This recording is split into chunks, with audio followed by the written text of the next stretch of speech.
আসসালামু আলাইকুম। আশা করি সকলে ভালো আছেন। তো গুগল সার্চ কনসোল সিরিজের মধ্যে আজকে আমরা জানবো আপনার যে ওয়েবসাইট আছে সেই ওয়েবসাইটের যে ইউআরএল অর্থাৎ যে ওয়েব পেজগুলো আছে সেগুলোকে কিভাবে আপনি ম্যানুয়ালভাবে সার্চ কনসোলের দ্বারা আপনি ইন্ডেক্স করতে পারেন।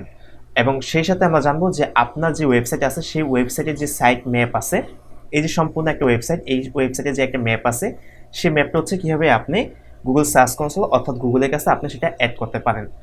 তো ফার্স্টে আমরা যেটা জানবো সেটা হচ্ছে সাইট ম্যাপ সম্পর্কে। সো সাইট ম্যাপ হচ্ছে এমন একটা বিষয়, যেমন আপনার যে ওয়েবসাইটটা আছে এই ওয়েবসাইটের মধ্যে কিন্তু অনেকটা ম্যাপ আছে, যেমন এখানে এক একটা লিঙ্ক আছে, দেন এখান থেকে অনেক বিষয় আছে, আর্টিকেল আছে, ওয়েব পেজ আছে। এছাড়া কিন্তু আরও অনেক বিষয় কিন্তু আপনার ওয়েবসাইটের মধ্যে রয়েছে। তো আপনি চাচ্ছেন যে কোন বিষয়টাকে এখানে ইন্ডেক্স করবেন, কোনটাকে ডিসঅ্যালাউ করবেন, কোনটাকে অ্যালাউ করবেন, এবং চাচ্ছেন যে কোনটার পরে কোন ওয়েব পেজের মধ্যে যে গুগলে বটস অর্থাৎ রোবোটিক সিস্টেম আছে সে কীভাবে আপনার ওয়েবসাইটে প্রবেশ করবে, কোন কোন পেজগুলো সে দেখতে পারবে, কোন কোন পেজগুলো সে দেখতে পারবে না।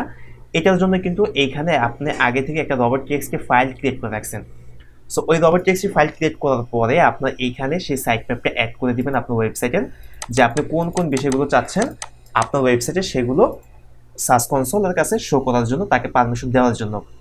তো এইটা করার জন্য আপনি ফার্স্টে চলে যাবেন হচ্ছে সাইট ম্যাপসে। সাইট ম্যাপসে এখানে আসার পরে দেখেন এইখানে আপনার যে ওয়েবসাইট আছে সেই ওয়েবসাইটে আসবেন। আসার পরে এইখান থেকে আপনি একটা কাজ করবেন, সেটা হচ্ছে এইখানে জাস্ট একটু লিখবেন স্ল্যাশ স্ল্যাশ সাইট ম্যাপ, তারপর লিখবেন হচ্ছে .xml।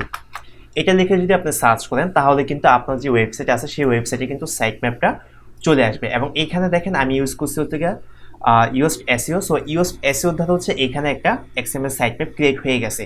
আর অবশ্যই আপনি একটা জিনিস খেয়াল রাখবেন, আপনি যখন আপনার ওয়েবসাইটের জন্য সাইট ম্যাপ অ্যাড করবেন সেই সাইট ম্যাপটা অ্যাড করার আগে আপনাকে যেটা করতে হবে সেটা হচ্ছে আপনি রোবট টেক্সটি ফাইলটা ক্রিয়েট করে নেবেন। সো রোবট টেক্সটি ফাইলটা ক্রিয়েট করতে হয় কীভাবে, এই যে এখানে দেওয়া আছে, এরপরও এর আগের অনেকগুলো ক্লাসে আমি আপনাদেরকে দেখিয়েছি যে কীভাবে হচ্ছে রোবট টেক্সটি ফাইলটি ক্রিয়েট করতে হয়।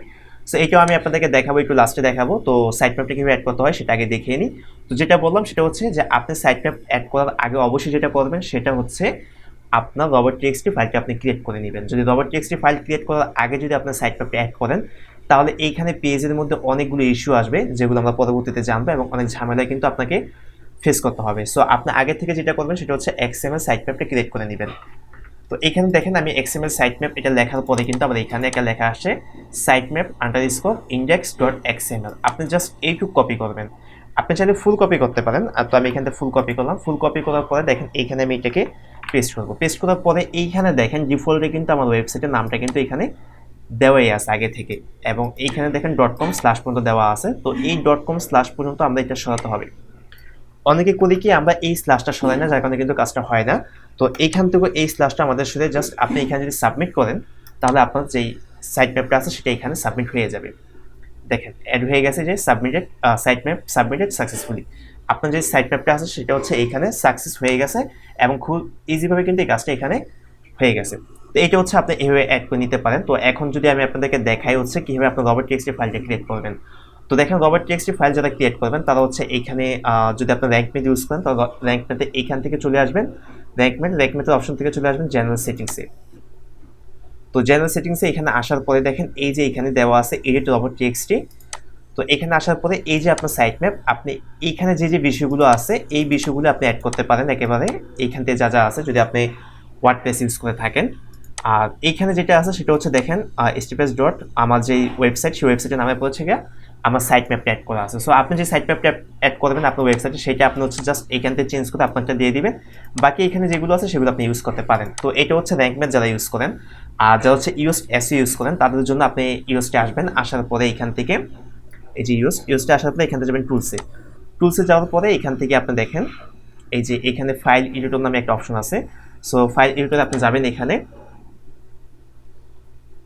দেন এখান থেকে আপনি দেখেন এই যে রোবট টেক্সটি এটা আপনার ফাইলটা আছে। সো এই ফাইলটাকে আপনি সেম আগের মতো এখান থেকে এডিট করে দিয়ে জাস্ট সেভ অ্যান্ড চেঞ্জে আপনি এখান থেকে ক্লিক করলে আপনার কাজটা এখানে হয়ে যাবে। তো এটাই হচ্ছে আমাদের সাইট ম্যাপ কীভাবে অ্যাড করতে হয়, তো আমি আপনাদেরকে অ্যাড করে দেখিয়েছি, এবং যেটা বলছি যে রোবট টেক্সটি ফাইলটা আগে থেকে আপনারা ক্রিয়েট করে নেবেন, এবং রোবট টেক্সটি ফাইলের মধ্যে কিন্তু সাইট ম্যাপটা অ্যাড করবেন।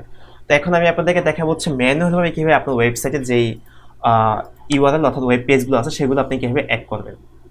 তো দেখেন এইখানে আপনার যেটা আপনি অ্যাড করতে চাচ্ছেন আপনি ফার্স্ট হচ্ছে সেই ওয়েব পেজের মধ্যে যাবেন। ওয়েব পেজে যাওয়ার পরে সেটা হচ্ছে আপনি সেই লিঙ্কটা নেবেন। লিঙ্কটা নেওয়ার পরেই হচ্ছে আপনি এইখানে চলে আসবেন সার্চ কনসোলের মধ্যে। আসার পরে এই যে ইউআরএল ইন্সপেকশন এইখানে আপনি ক্লিক করবেন।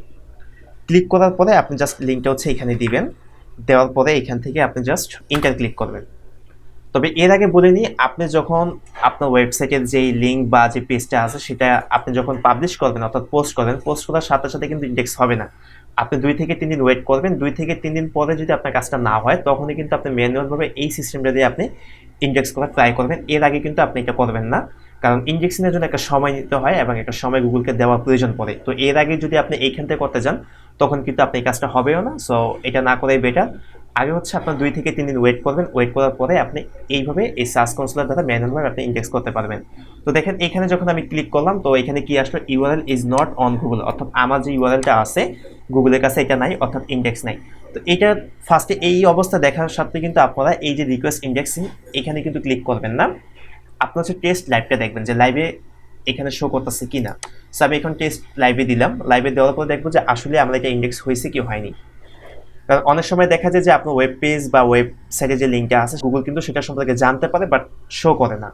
যখন আমরা হচ্ছে গিয়ে ম্যানুয়ালভাবে আমাদের যে ওয়েবসাইট থাকে, যেমন এইখানে ম্যানুয়ালভাবে যে ওয়েবসাইটটা আছে এখান থেকে কিন্তু আমরা অনেক সময় সার্চ করি, দেখি যে ম্যানুয়ালভাবে কোন কোন লিঙ্কগুলো আমাদের এখানে হয়েছে। সো এখানে সাইট তারপর হচ্ছে ক্লোন দিয়ে কিন্তু আমরা এখান থেকে ইন্টার ক্লিক করলে দেখতে পারি যে আমাদের কোন কোন পেজগুলো হয়েছে বা কোন কোন পেজগুলো হয়নি। তো অনেক সময় হচ্ছে আমরা ওইগুলো দেখেই কিন্তু আমরা এখানে এসে ম্যানুয়াল ইন্ডেক্সটা করি। তো এটা করার আগে আপনি যে কাজটা করবেন সেটা বলছি যে এখান থেকে আপনার দেখবেন যে আপনি লাইভ টেস্টে আসার পরে সেটা কি দেখাচ্ছে। যেমন এইখানে যদি আমি একটু ওয়েট করি তাহলে আমি সেটা এখন দেখতে পারবো। তো দেখেন এখানে আমার কি বলছে যে URL is not available to Google. So এটা দেখেন এই যে এখন যেহেতু আপনি দেখতে পাচ্ছেন যে এটা কিন্তু আপনার নাই, দেন আপনি কি করবেন, এখান থেকে আসার পরে আপনি কিন্তু রিকোয়েস্ট ইন্ডেক্সিং দিতে পারবেন। আর যদি আরেকটা ওয়েতে আমি আপনাদেরকে দেখাই, যেমন আরেকটা যদি আমি এখানে অ্যাড করি, আচ্ছা এখানে অ্যাড করলাম, অ্যাড করার পর দেখেন এখান থেকে যদি আমি আমার এই সাইটের কোনো একটা লিঙ্ক যদি আমি এখান থেকে নেই, এই লিঙ্কটা যদি আমি এখান থেকে কপি করি, কপি করার পরে যদি এখানে আসি, দেন এখানে আসার পরে যদি আমি এটাকে ইউআরএলটা দিই ম্যানুয়াল ইন্ডেক্স করানোর জন্য, দেন তখন আমাকে এখানে বলতেছে কি আমার এই ইউআরএলটা কিন্তু গুগলের মধ্যে নাই। বাট এখন যদি আমি টেস্ট লাইভে দিই তাহলে আমি দেখতে পারবো যে আসলে এটা গুগলের মধ্যে আছে কি নাই। তো দেখেন এখানে কি বলতেছে আমাকে যে আমার যে ইউআরএলটা আছে সেটা কিন্তু গুগলের মধ্যে আছে, বাট এখনো সেটা হচ্ছে আমার সাইটে বা সার্চ কনসোলের মধ্যে কিন্তু সেটা এখনো শো করে নেই। বাট আমার এই পেজ সম্পর্কে কিন্তু এটা ইন্ডেক্স হয়ে গেছে। ইন্ডেক্স হওয়া সত্ত্বেও কিন্তু এখানে অনেক সময় আসে না যে আমার যে ওয়েব পেজ আছে এখানে আমরা মাঝে মাঝে চেক করি, বাট আমাদের কিন্তু গুগলের কাছে শো করে না। এখানে গুগলের কাছে শো করতেছে না, বাট এখানে তারা বলতেছে কি আমার পেজটা ইন্ডেক্স হয়ে গেছে। সো এইখানেও কিন্তু শো করতে আপনার কিছুটা সময় লাগে। তো ওই সময় পর্যন্ত আপনি অপেক্ষা করবেন, আর সেই জন্য হচ্ছে আপনি লাইভ টেস্ট করবেন। লাইভ টেস্ট করার পরে যদি দেখেন যে আপনার ইউআরএলটা গুগলের মধ্যে অ্যাভেলেবেল আছে, দেন তখন আপনাকে রিকোয়েস্ট করার কোনো প্রয়োজন নাই, আপনি ওয়েট করেন, সেটা আপনার এখানে শো করবে।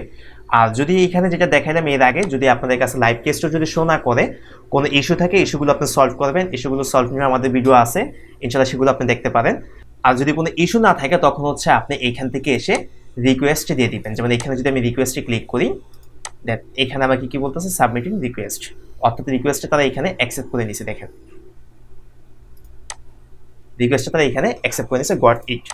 দেন এইভাবে হচ্ছে ম্যানুয়ালভাবে আপনারা সার্চ কনসোলটা ইন্ডেক্স করতে পারেন এবং হচ্ছে সাইটম্যাপ অ্যাড করতে পারেন। তো কীভাবে এই দুইটা কাজ করতে হয় আশা করি আপনারা খুব ইজিভাবে বুঝতে পারছেন।